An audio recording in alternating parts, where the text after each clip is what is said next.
Alright, so I'm going to take you through the process of making a mermaid skirt, and I have my waistline here, I have the hip line, I have knee length, and of course the full length of the gown. So to start with, you need to fold your fabric into two. If you are working directly on your fabric, just fold it into two. Then if you are going to insert band on your skirt, then you are going to remove like 1 inch on 1.5 inch away from here. Okay, so I made this in such a way that we will not attach band to it. So in case you are needing band, you're going to go this way. So this will serve as the band. Okay, so the next thing is to come down by your waist to hip measurement, which is usually between 8 to 10 inches, okay, depending on how tall you are. Okay, so but for this I used 9 inches. Okay, from here to this point I marked 9 inches. Then the next is your knee length. So this knee length doesn't really mean your knee.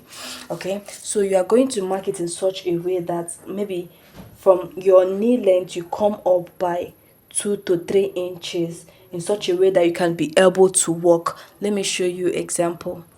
All right, this is my knee, and I'm going to take it up to this place in such a way that I'm going to also take the circumference. When you make it so tight, you find difficulties in walking. Okay, so you are going to extend it to get the circumference of this your knee. Okay, so that you'll be able to move your leg freely. So this is where I'm taking. So I'm going to, from this my knee, I'm going to move up by 4 inches. So I have already done that, and that is what I marked as my knee measurement.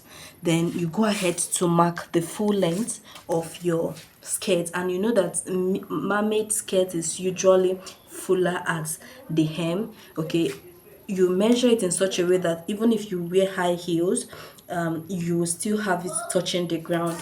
All right all right so the next thing you're going to do is to get your waist measurement and divide it by 4. Divide your waist measurement by 4, whatever result you have. Then if you're working directly on your fabric, you add 1 inch allowance or 1.5 inches allowance to it. Then you take your hip measurement, then you also impute your allowance. Then that is only if you are working on your fabric directly.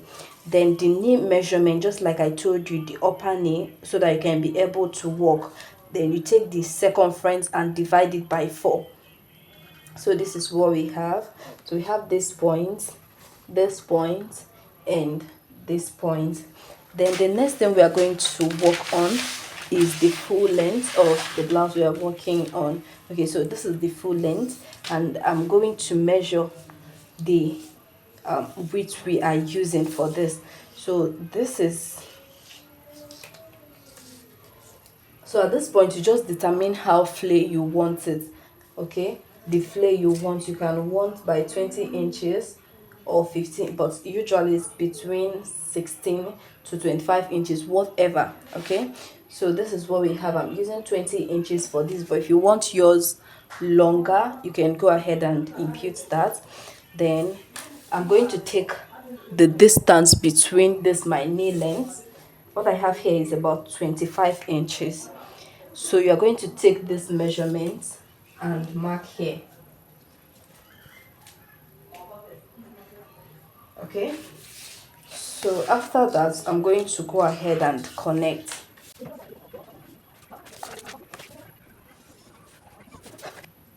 Then here it is advisable that you come up here by 1 inch and 1 inch here, so that it will give it that relaxed effect. Then over here I still left like 1 inch. Then I'm going to go ahead and just connect this place so that it won't be too sharp.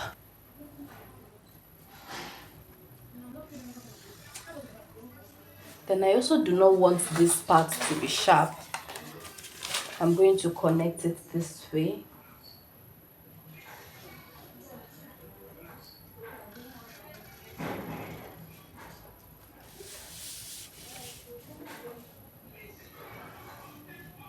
So that this effect is so that when you wear it, this place will not, kind of go inside.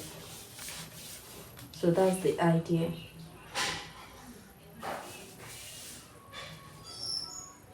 So just try and blend this part very well. Then once you're done with that, the next thing I'm going to do is to come down at the waist side by 1/2 inch and mark.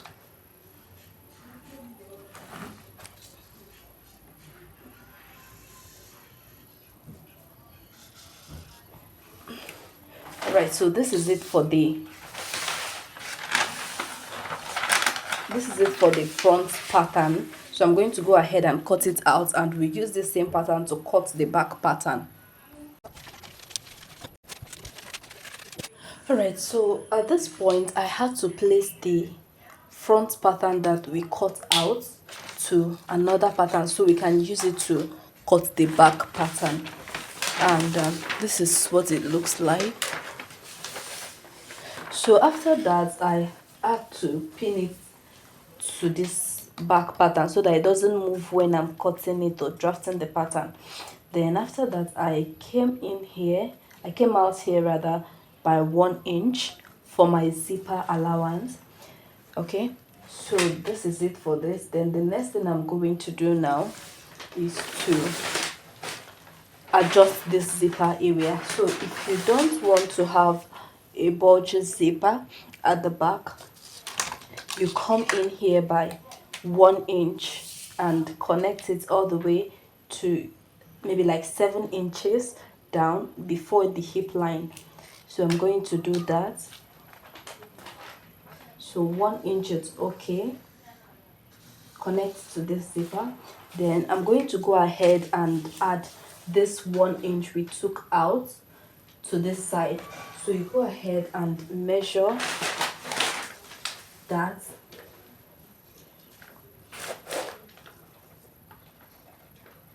This is 1 inch.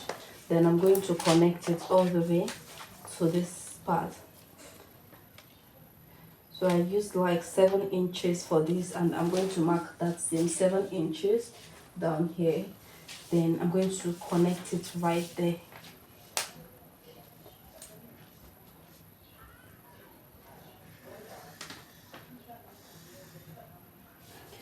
Okay, then you can smoothen this place with a curve. So basically this is the back, then this is going.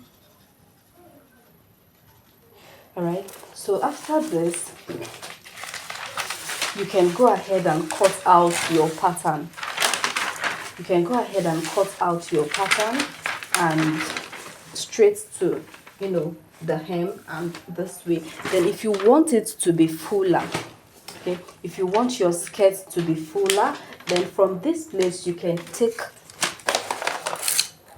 like 10 inches or 12 inches depending on how full you want it. This is just optional, but if you don't want it to be full, you can just go ahead and cut out this pattern just exactly the same way it is by the side. Cut out everything. Then if you want it to be fuller, you can go ahead and mark some inches from this point to this point. Then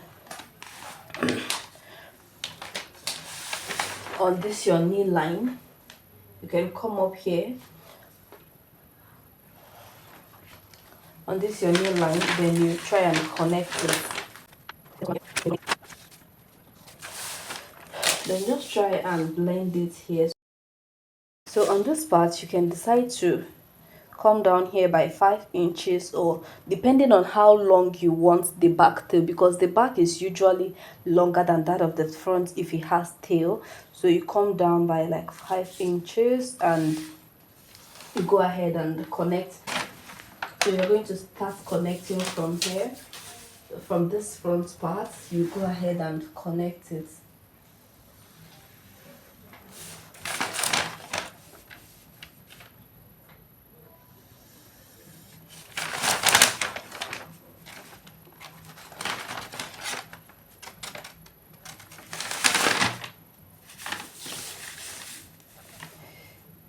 Can extend this down.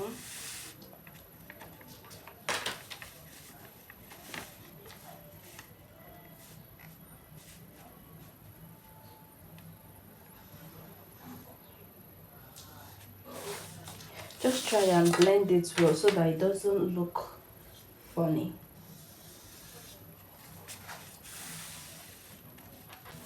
Alright, so at this point I'm going to go ahead and cut it out. Alright, so you can go ahead and cut it.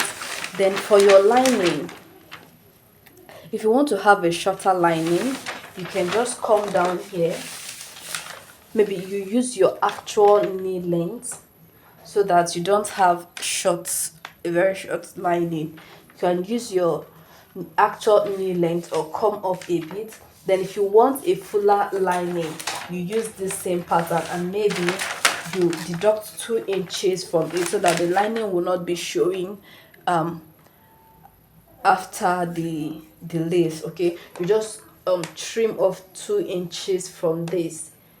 Trim off 2 inches, but your lace should be the same measurement. Okay,